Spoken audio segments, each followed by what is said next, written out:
everybody, this is Tony. And this is Paul, and we're coming at you from the Friends for Life podcast, where we discuss the ongoing lives and issues of people with developmental disabilities to spark positive change in the field. And we have a lot of fun doing it. Hey everybody, welcome back to the Friends for Life podcast. Thanks for tuning back in today. We have another wonderful special guest, Mr. Scott Fasselle. Did I say it right? You did. I did. I've been practicing it. So welcome to the show. Thank you for coming all the way out of town. Ladies and gentlemen, Paul is a show-off.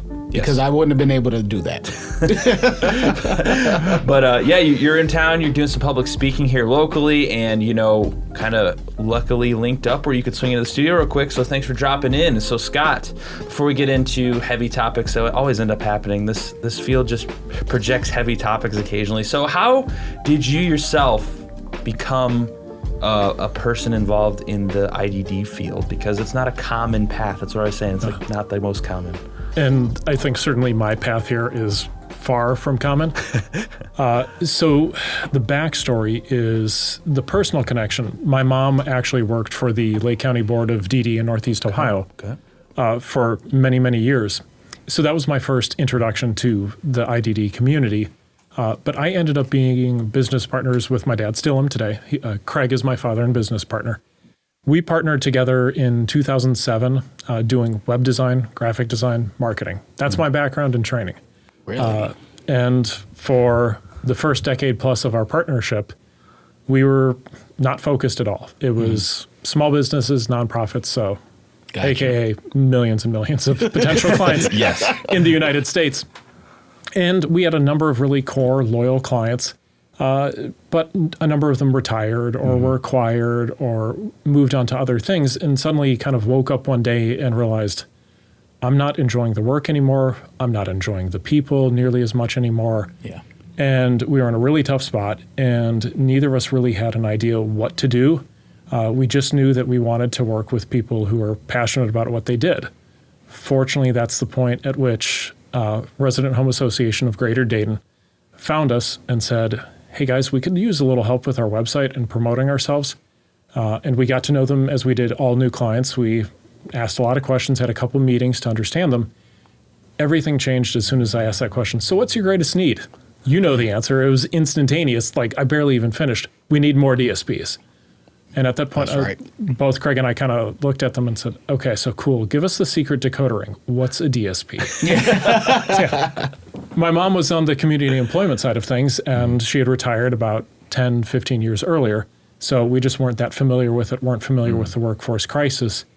We worked with them, helped them get more applicants. And we said to ourselves, we really love this work. They're great people. Let's find out if more people in this field are like them. Because clearly there's something here. And honestly, we just started reaching out, calling providers, consultants, anybody, government, county boards, anyone affiliated with the field and asking, okay, so, what's your greatest challenge? And kept hearing it over and over again. Okay, so what? Everyone says workforce crisis, but I use the analogy. It's kind of like, well, hey doc, I've got lower back pain. Yeah. Well, there are a lot of different reasons, causes. Gotcha. Take different forms for different people. So everyone was so giving to us when we were just starting out that it really inspired us. And everyone seems really nice, really happy to help, despite the fact that they're in a really tough situation. There's something here, we can do more. We felt like we were seeing the tip of the iceberg, and that was 5.5 years ago now. So now all we do is work with providers, helping them find and keep more DSPs. You know what? And that's so interesting because 5.5 years ago, I didn't think it was that tough. Friends for Life, come April, we're celebrating our 5th year anniversary. Yay. Congratulations. Thank you. And we grew so fast. And being the fact that I had so many people with past knowledge and people that I worked side by side with, it was fairly easy in the beginning to be able to get DSPs. We didn't see the struggle until the pandemic. But with that had to make your job even harder or make sales a little different. What changed after that? Yeah, it significantly changed. So before the pandemic, I was pumped about 2020. I'm like, 2020 is going to be awesome. How little all of us knew. Yeah. Because I had our speaking schedule planned out for months in advance, and we were going to do lots of conferences, workshops. Things were really taking off. So we were excited that we're going to get to help a lot more people and providers this year. Yeah. And with most of those being in person, March happened, and all of a sudden, every phone call, email was, hey guys, we still really want to do this. Don't know when we're going to be able to do it. And at that point, I was quickly asking people, hey, well, so we've been using Zoom, which everyone's like, what's that? Yep. Fortunately, we had been using it for years before. We're like, we could totally take this online. And people, by and large, at the start, were like, no, I think maybe hopefully by summer we can do something in person. Mm-hmm. And then when we were having the conversations come June, July, they're like, okay, so you mentioned that Zoom thing. Tell me more about that. So April and May were really tough for us as business owners. But after that, it was fantastic because Craig and I both, we don't want to be road warriors. I've got a 9-year-old and 7-year-old son at home. Oh, congrats. So thanks. I don't want to be traveling all the time. Mm-hmm. And we were reaching that threshold of, okay, we're traveling a little too much. Mm-hmm. How can we get people to do more online? Global pandemic was not how I wanted to achieve that outcome, but it made it a lot easier. It made it a lot easier. So the overwhelming majority of the workshops, training sessions we do with providers now are all online. So that's awesome. That's great. And before, Tony always has lots of awesome questions, but I think I've noticed a point that you've both touched on that I think a lot of people don't really think of too often is this field specifically working with people with disabilities, that they don't often, like at the front of their mind, they're not thinking, this is a place where I could run a viable business. Because mostly it's so tucked away.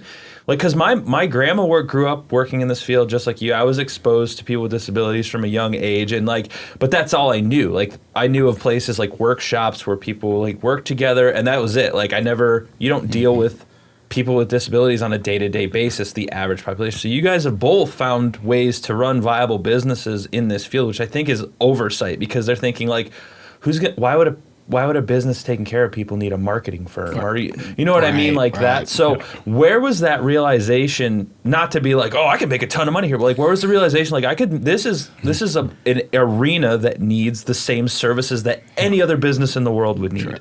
Yeah.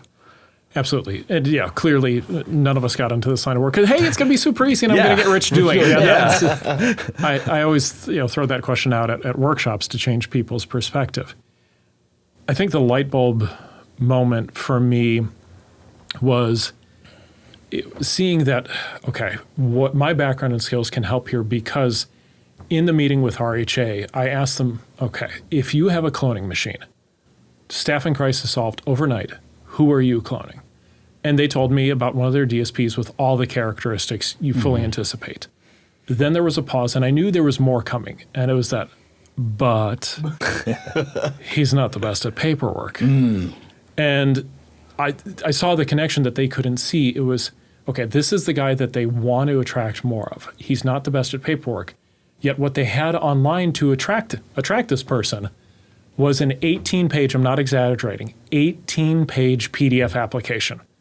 And it was that, this thing over here is never going to line up at any point in time with this guy over here that you want more staff just like. No. So the perspective on, the experience of the person you're trying to attract and using marketing and sales to engage them, recruiting and hiring is just a different form of marketing and sales. It's something I'm not able to get into often in workshops, and oftentimes people are like, yeah, it doesn't make any sense. I don't see how this is marketing. I'm like, no, this is exactly marketing. You want to attract people with certain characteristics, certain beliefs, certain values that want certain things, fulfillment, and you're trying to find them, put a compelling message in front of them like, hey, this is the place for you, and then bring them through your process and ultimately hire the right people for the right reasons at the right time. It's marketing and sales. Yeah. It's totally a viable arena to work in from a business perspective. And one of the things, I was doing a little bit of background, so I don't sound completely oblivious to what's going on in life. Appreciate it. So one thing that even we've said on the podcast, so I'm calling ourselves out, is we're always saying we're competing with McDonald's and stuff like that, which you said we're not. So I'm interested to see what aren't we seeing in this line of sight. Like, what are we doing wrong on our end? Specifically, me basically being the marketing guy for Tony, and then Tony being the CEO. Like, what aren't we? What are we thinking wrongly about? I guess is what I'm asking. And yeah, you're not alone by any stretch.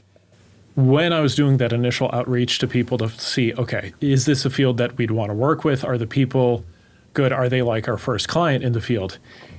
It was eye-opening. It's like, oh my God, is there some really bad script that's being handed out? Like, hey, you're a provider. Congratulations on opening up your organization. When anybody asks you about DSPs and workforce crisis, you should say this.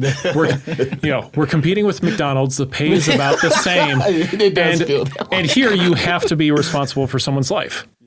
Like, ooh, sign me up for that. That's quick.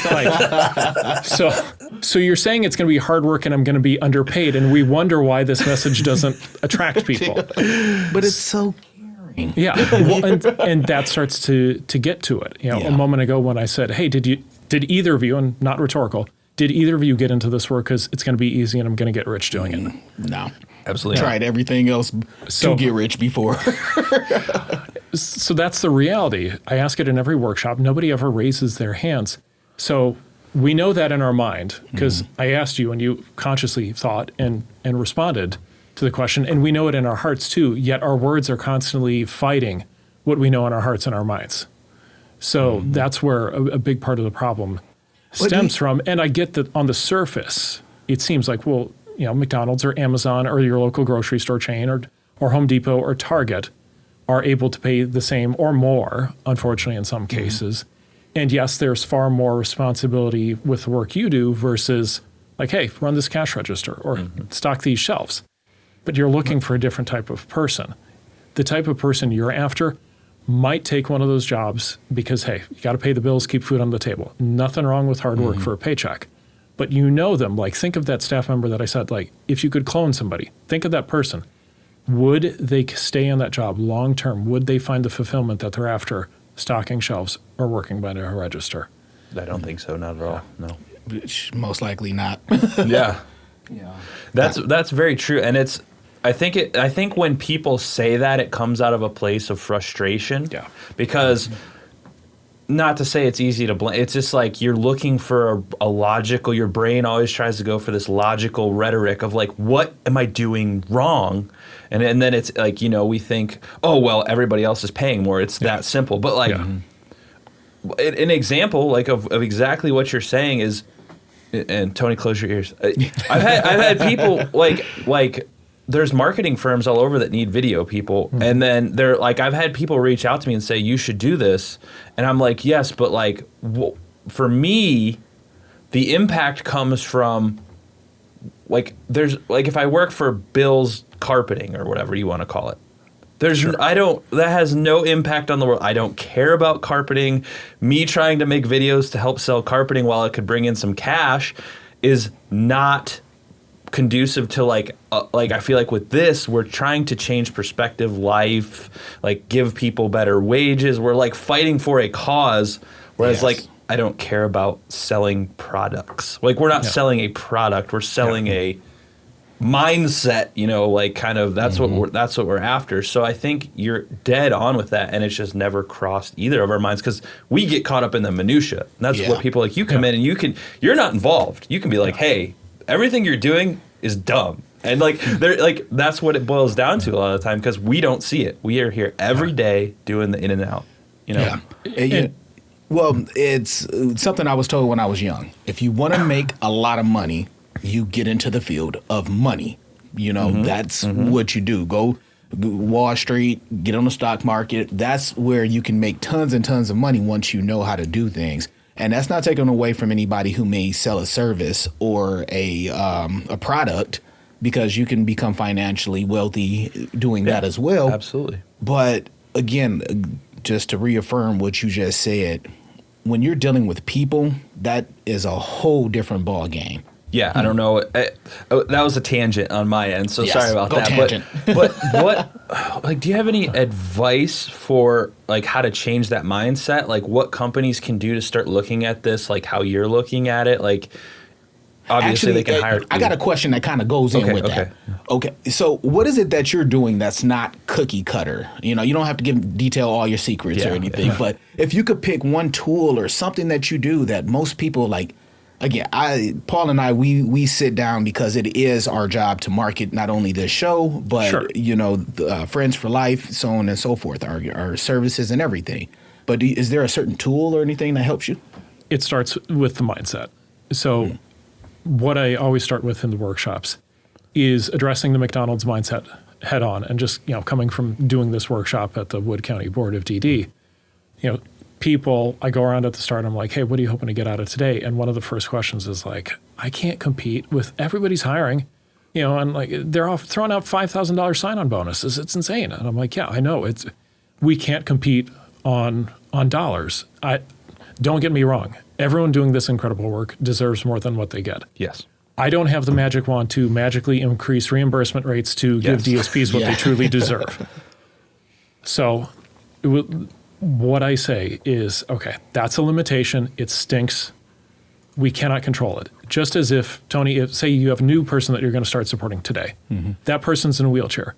Is any time in here going to be wasted on, oh man, you know, this guy's in a wheelchair. Like, this would be way easier if he could just get up and walk. Why can't he walk? Yes. I like that. I like where you that's put that. a great analogy. You don't, like, okay, the limitations are what they are. We want to know, but let's get to know this guy.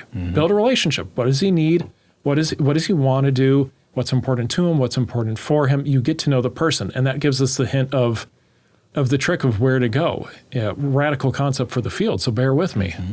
Being person-centered. Yeah, truly person-centered, because people throw that phrase out. Yeah, Buzzword. but applying it to employees and the people you want to be employees. Yeah. Who's that ideal employee? That's why I asked that question of who would you clone? So you're thinking of a real person. Not some mythical unicorn of a person that's perfect in every way and does not exist. Yeah. Because you can't hire that person. Correct. Yeah, because they already own everything. Like. So getting person-centered around who you want to attract, and that starts with talking to your best staff currently, you know, hearing their own words about what do they get to do, what's one of their best days, why do they continue to come back here day after day, week after week, year after year. And then putting those things out there into the world, whether it's on video, recording, job posts, to resonate and connect with like-minded people that don't know this exists. Because, you know, when you have a DSP say it in their own words, it's going to be really compelling to somebody like-minded, like, man, that sounds like the perfect job. That's what I'm looking for. I want to do that. And that's problem number one right now. Any of us can go out to the street corner right here and wait for 100 people to pass by and go, hey, you want to be a DSP? And you know what's going to... What are you talking about? Yes. I got a dollar for you. No, I'm real sorry. Do you want to be a direct support professional? Still, confused look. So we have this awareness problem, this challenge of upfront, we have to educate people. Okay, here's what the job is, what it involves, and educate people. Whereas if you ask any kid, hey, do you want to be a teacher, a doctor, a lawyer? They have some basic mental construct with this. People have no idea. So that's the unique challenge that all of us are facing. And then what do we do? The first like marketing recruiting message we put out in the world, and we get Google News alerts on these. You know, hey, it's hard work and the pay sucks. You want a job? Why aren't we getting people? Yeah. So you know what? I'm glad that you say that, because I have a lot of people I think contradict towards me, or think that I'm contradicting, because yes, the job can be difficult. Yeah. There are difficult parts of it, but I never thought this was a hard job to do. But that's again why I've excelled at it, because every day that I went in was not work. So a person like myself, I'm gonna try to get some free advice. Go for it. A person like myself, I've noticed when I spend more one-on-one time with my DSPs or even my supervisors, and kind of break down the barrier of that facade that I am this. The boss. Yes, the boss. Because I hate it when people say it. But like, oh, that's my boss. I'm like, no, our clients are our bosses. I am just the guy who, put all of this stuff together for us. Other than that, they're the bosses. But how do you do that through not having the time? I mean, we're getting ready to hit the road for trying to do 88 counties for podcasts and, a podcast in every county. But I can't always have that one-on-one like, hey, I know your kid's sick, but I still need you to get to work, feel better. Like, is anything that you guys are teaching helping, mitigate those kind of wants and needs from people? Yeah. And I'd say what you just shared, for you listening, that's a huge advantage right there. So for reference, in interviewing, at this point, over 200 DSPs and supervisors, we've asked the question, and sometimes management, like somebody in your role will be like, hey, Scott, I'm kind of nervous. Like they're going to say they want more money when you ask this. The question I ask is, if you could ask leadership for one thing, what would it be? And leadership is often like, they're going to ask for more money. And I'm like, no, they're not. Here's the number one thing they want. They want what you just shared. They want that connection. They want some understanding and appreciation. They want the boss to get it. Mm-hmm. I one time asked a DSP. The DSP I was interviewing was the person that provider told me, I wish I could clone her. I barely finished the question, and she was just like, I wish they would show their faces around here every now and then. I'm like, whoa. Okay. And she was in the same building as them, down the hall through a door. That was, okay. So, light bulb moment. Mm-hmm. They want that. And it's tough when you're going on the road and you have other commitments and things as the boss. So where I'd recommend you start is, bring somebody alongside you when you do those things, when you have the time and you're here and you're able to kind of just sit back and see how you approach it. And not to say that they have to become a clone of you and do it exactly the same way as you, but just to really ingrain in them that, look, this is valuable. I know some people don't view it as work or like, why am I doing this? But there's real value in it because it's what keeps staff around. They feel valued, they feel cared for, engaged, and like you really understand where they're coming from. And that goes a long way because every job comes with a paycheck. Not every job comes with a boss that genuinely cares and understands them. So that's to further your point, that's exactly I would say the most important thing, because before I started working here for Tony, I was just doing like the rat race, 9 to 5, like corporate thing, finance, and it was so unfulfilling in that exact aspect. Like the money was great, it was awesome, but it was like every step of the way in that environment is red tape, approval. And by the end of the day, you're like, I've literally gotten nothing done. Yep. I don't feel fulfilled because all I've done is ask people that I work with directly questions about if I can or cannot do something. Whereas when I come here, I'm like, Tony, we should build this studio. And he's like, sure. And I'm like, didn't expect that. Okay. You're not sure how to proceed because you're not used to that answer. Yeah, do we just do it? He's like, just do it. I'm like, what does that mean? There is a catch. Like, where's the catch? Is this a trap? This is a trap. Yeah, it hasn't been. So I think exactly what you're saying is a lot, because the average person probably doesn't even understand. Like, everyone wants to be wealthy and rich.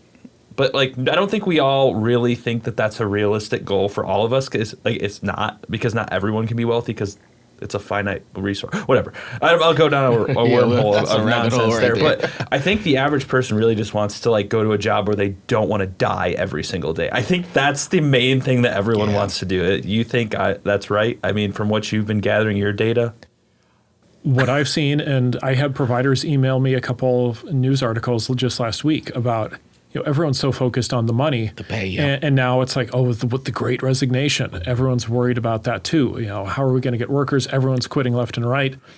And the good news is money is moving further and further down that list of priorities. And the more people I talk to, the more I hear firsthand, it's about good supervision, supervisors and leadership. They want somewhere that genuinely cares about them and just doesn't. It's not just a core value on the wall because, like, hey, we got to have those. And we talk about honesty and, equality care, but we don't actually live that or act on it. It's just meaningless words on the wall. Yep. They want somewhere that feels different. They want fulfillment. And so often I hear that, like, in workshops from more experienced supervisors and leaders where they're like, all these millennials and whatever the generation after them is, like, they're just so unrealistic. They just want to save the world. And I'm like, funny, sounds like me. Isn't this like the perfect thing for our field? Like, okay, you're going to do meaningful work. You're not going to save the world, but you're going to make an impact on at least one person's world.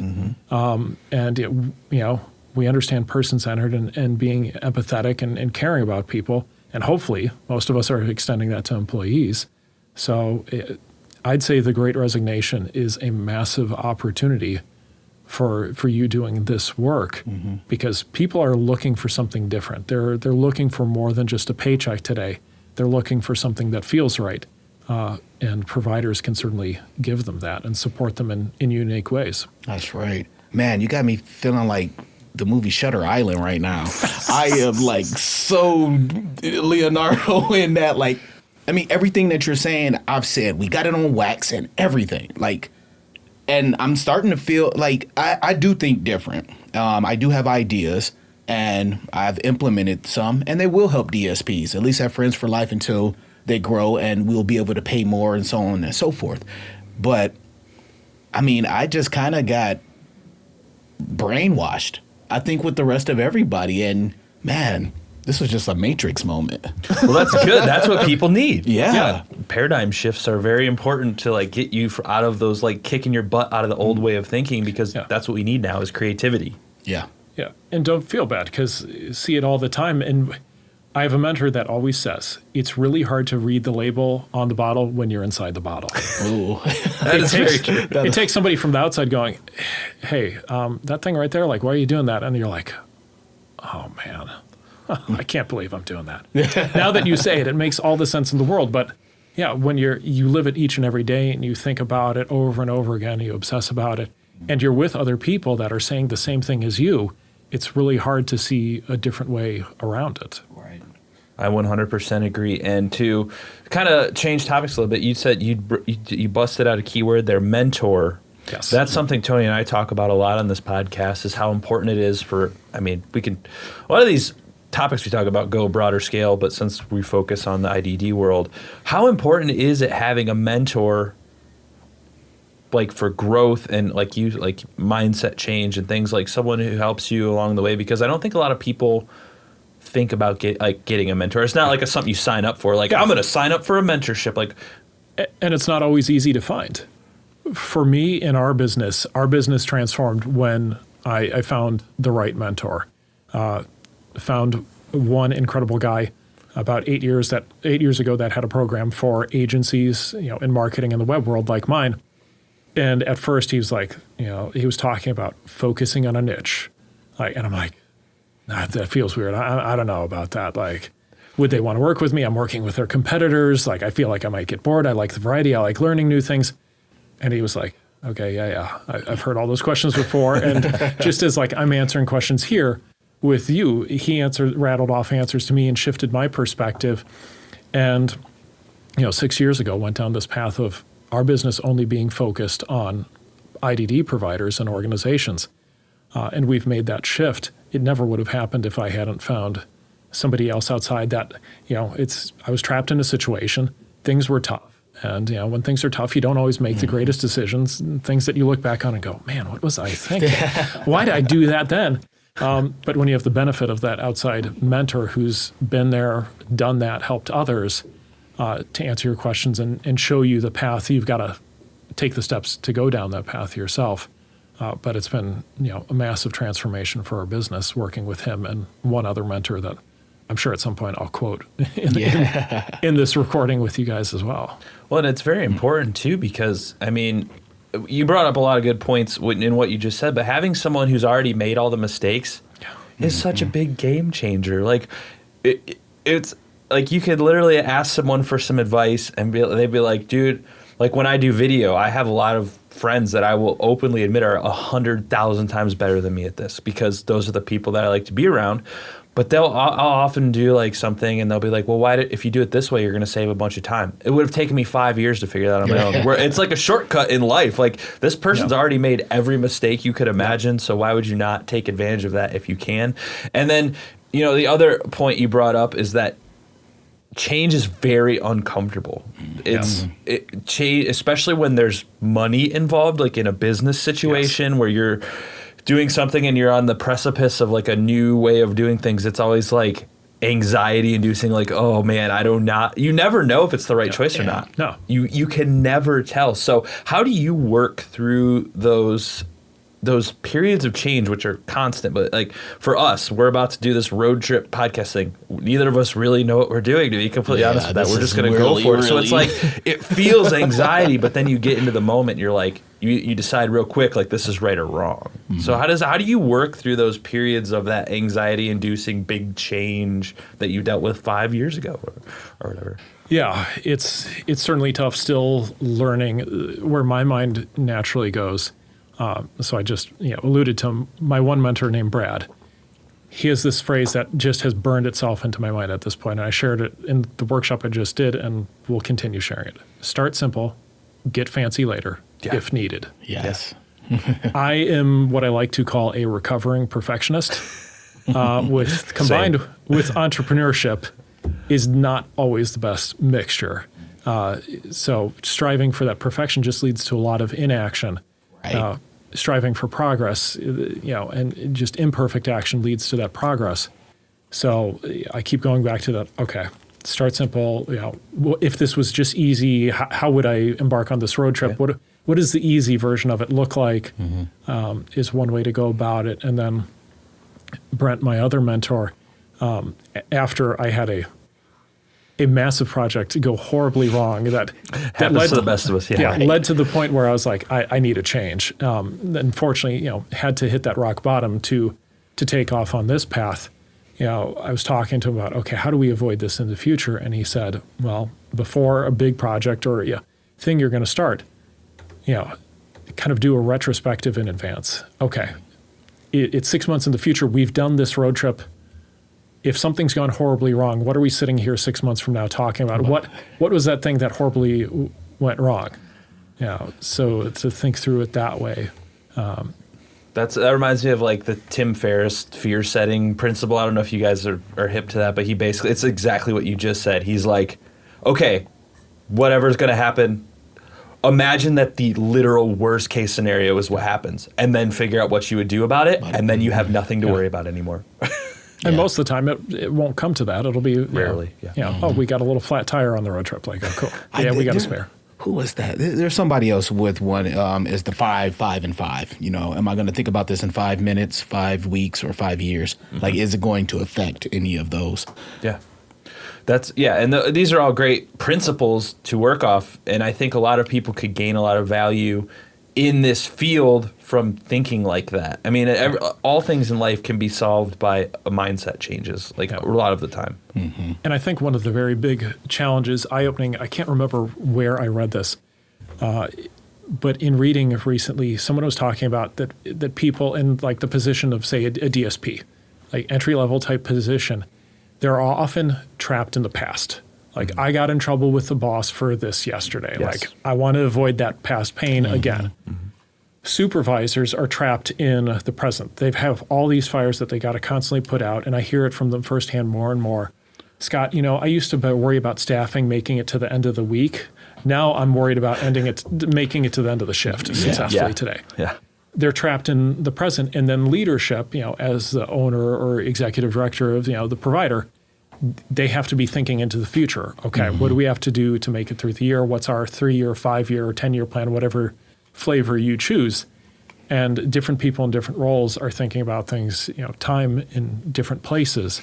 And I get it. It's rough day to day. And I saw behind the McDonald's mindset. That's we're paying about the same. That's how I label it now, the McDonald's mindset. The second biggest thing I hear is, Scott, I don't have enough time. And I get it. Time is at a premium. But at a certain point, if we don't address this, you're going to have all the time in the world. Yeah, that's very true. That is facts. We're not going to exist here anymore. Yeah. And that's the rough truth, and it's not comfortable to say. So, I see it with, I saw it in, for example, in this workshop. I got an email from somebody, I don't have time to come. And I'm like, okay, on the surface, I understand that. But at the same time, you need more staff, unless you're magically expecting like 25 staff like dropped off at your doorstep that are perfect tomorrow.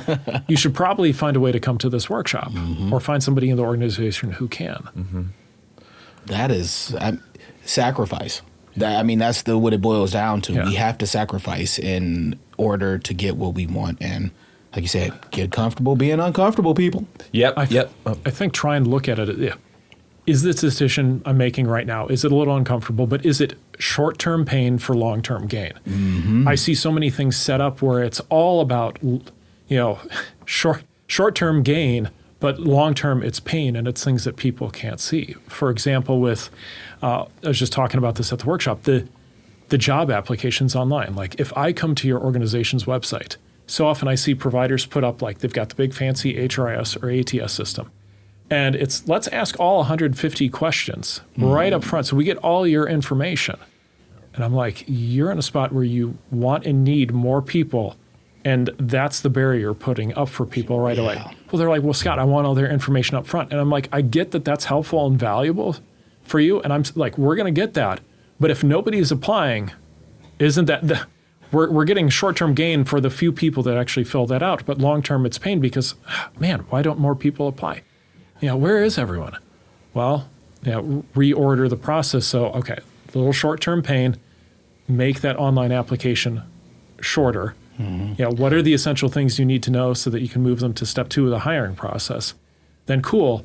Once you know, yes, let's get them on a phone screen or in-person interview, whatever step 2 is.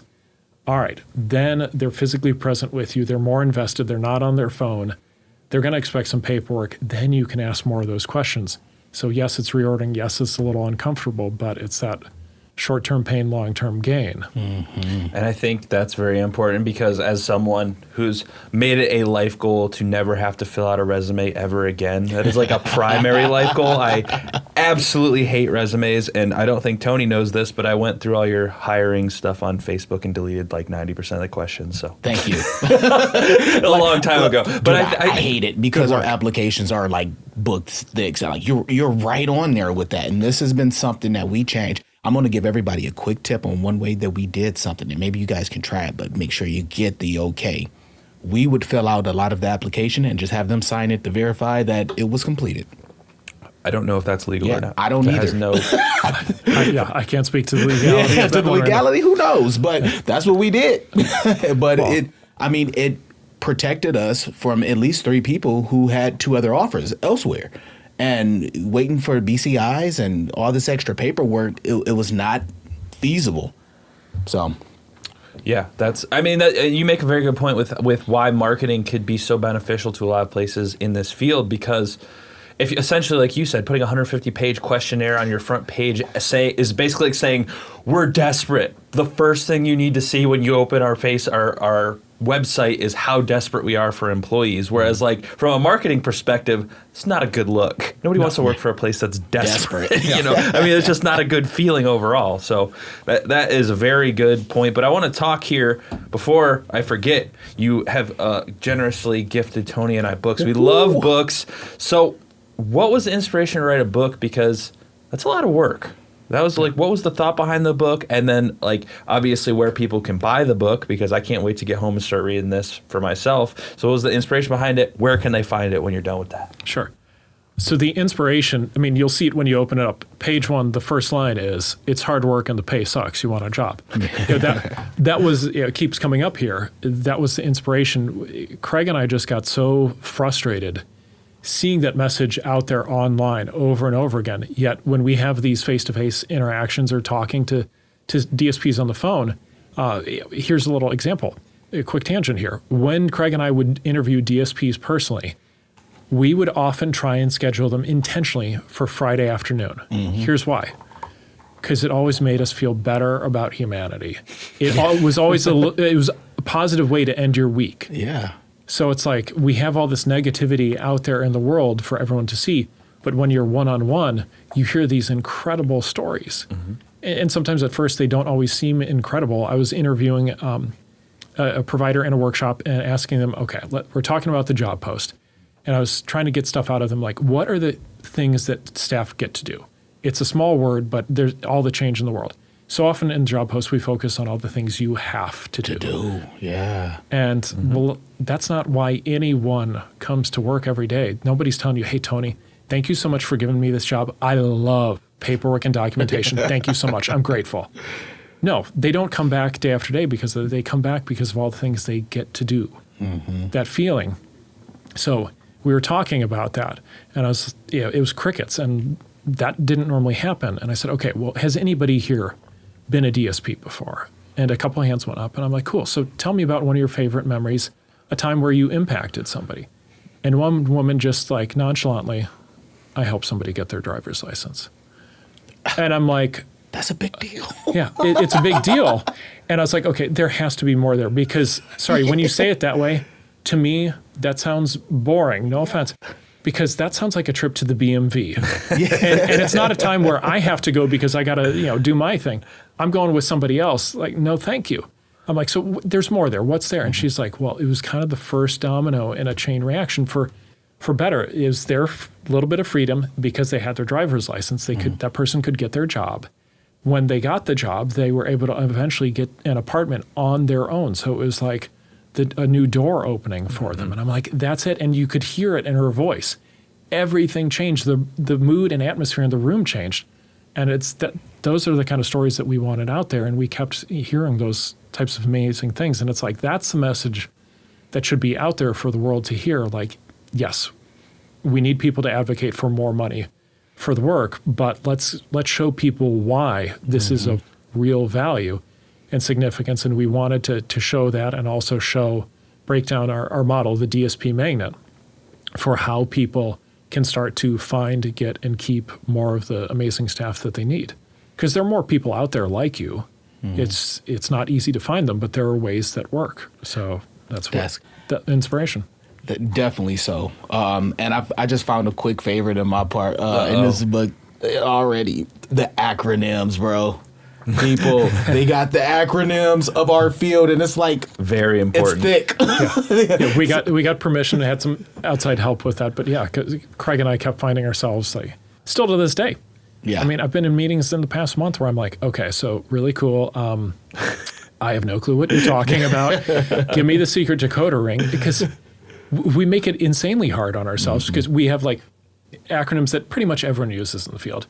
Then we'll have like acronyms that are state to state. Like I've been working with people in Wisconsin, they'll rattle off something, and I'm like, so wait, what is that? And they're, oh, well, sorry, that's how we refer to this type of service in the here. So I'm like, okay, cool. We don't have that in Ohio. And then you have them even within your own organizations, where it's like, oh yeah, this thing, and I'm like, what is that? Oh, well, that's a DSP. Like I'm like, why don't you just call it them a DSP then? Right. So it's so challenging. So we wanted to at least put some of them out there. Well, that's awesome, because there's so many SSAs who clown DSPs or CEOs about, BS.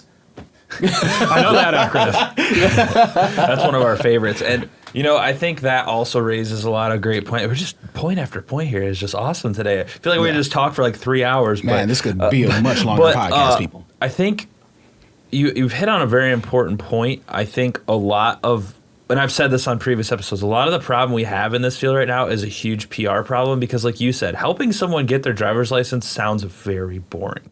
And arguing continually, like the only thing it seems like we ever get to talk about is how much we don't get paid, how hard it is to keep staff.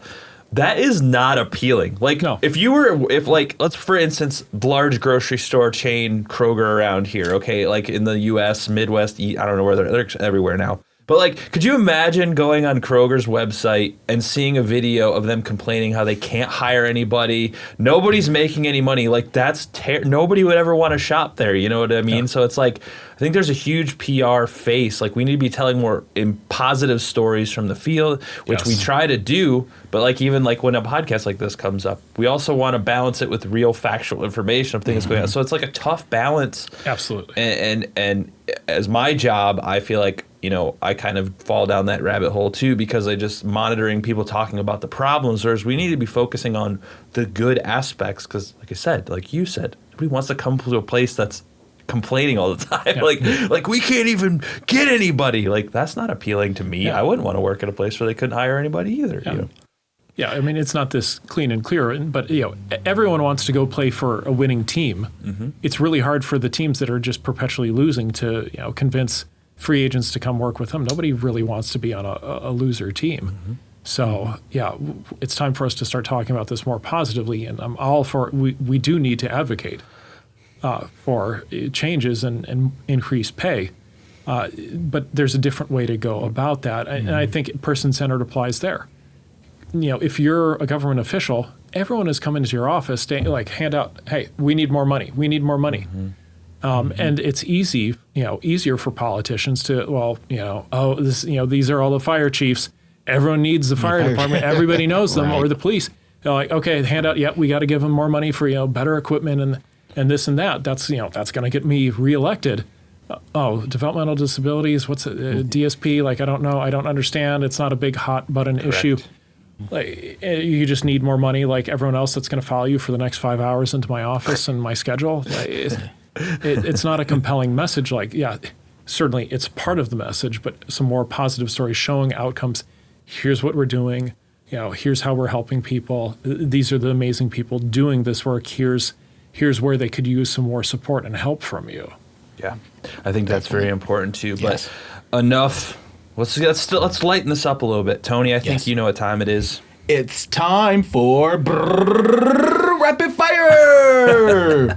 Now, if you are familiar with this show, rapid fire is the point in time in which I ask you 3 questions. Those 3 questions are put in a would you rather scenario. The quicker you answer them, the faster you are, and you win some type of imaginary prize. Points. Yeah. There's no prize. We love imaginary points. So, I am trying to stay on topic because we're not good at that. I've been really wanting to answer these lately, or ask people why they pick what they pick. It's fun though.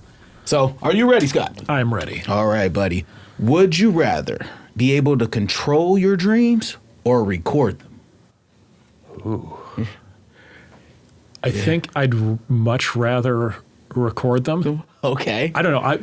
The rationale is lately I don't remember too many of my dreams. Gotcha. And my wife is the one that she has wild dreams. She wakes up and tells me, and I'm like, that's weird. I don't know where that came from. That's awesome. It's really funny and entertaining. And she's, occasionally she'll ask me, and I'm like, I don't really remember. Did we just become best friends? I just instantly thought of stepbrother. Yep. All right. Would you rather live in a cartoon world where you are the only real person, or live in the real world as a cartoon? Yeah, I'm good. Where my brain goes automatically for some reason is I would rather be the cartoon person in the real world. Yes, that's what I would pick. I feel and my rationale on that is I feel like with doing workshops and the training I do, it would be that extra layer of this is different, this is unique. No, this workshop was awesome, and get this, it was put on by a guy who's a cartoon. Nobody would forget. They'd be like, you have to go to that training. Oh, man. And I'd be able to help more people. And I think that's hilarious because a lot of the time when we're doing these show, I feel like we're cartoon characters because we're you're on camera and it kind of changes you a little bit. It's not I'm not always like this all the time. When you get on camera though, it just happens, you know. You got personalities. I'm pretty chill, but anyway, sorry, okay. I didn't mean to interrupt. All right, last one. This is probably the weirdest one. Would you rather your feet that got longer or your hands got smaller? That is weird. Ew. Especially with him being a speaker. This is where my mind is going with that. this is where I feel like this depends. Like I need some scale. Like I wear size 13 shoes. Like are we talking like I'm going up to Shaq like 24? 26, 24, yes. And hands as small as like a spoon or something. Like if it's just I have to bump up to like size 15, like cool, I can still get shoes online for that. There you go. I think no matter what, I'm going bigger feet. Bigger feet, okay. You can hide that. And there's a stereotype behind feet. I mean, this isn't the show to talk about it, but there's definitely a stereotype. I'm just thinking like picking things up and typing on my computer like with really tiny hands would be very challenging. Tick. Yeah. See you up on stage. Hi, everybody. And you got like just little. What is with this guy? Oh man, Back hold to the microphone. cartoon character. You have to hold it with both hands. Have you guys seen those videos though on that same topic where people buy these like little tiny fingers? Yeah, and they like have the little tiny hands and they like tuck it in their sleeves, so it's like it's so ridiculous. Man. I love those videos. They're like trying to do normal things with them. I've never seen it, but now I gotta look at it. We'll pull it up. I'll put something in the video, but Scott, I really want to thank you for popping in and, taking almost an hour of your time out of your day just to come and talk with us. I personally just learned a ton. I feel like Tony got smacked in the face a little bit, which we all need occasionally. Thank you. I need that. And before you go, I would like for you to let people know where the best place to find more about you or your business or how they can book speaking from you, because just in this hour, like we've gained a ton. Yeah. It's been awesome. So where can they learn more about you? Happy to. So the easiest way to find out more about us and the workshops and as well get the book, dspmagnet.com. That'll take you to our website, has info on the workshops, has upcoming schedule, has an option for buying a physical hardcover copy of the book, downloading an ebook or getting both. So that's the best way to find out more about us. And this is a good quality book here. It's not man. that cheap. It's not. It's not that cheap. So even autographed. That's my background as a graphic designer. I'm like, this, it's beautiful. We're going to do a book. It's going to look good. I can tell you're a graphic designer because it's nice and clean. It looks good. And I would assume by our conversation, the content is very good as well. So Scott, thank you so much. I don't want to keep you all day. Appreciate your time. Thanks so much.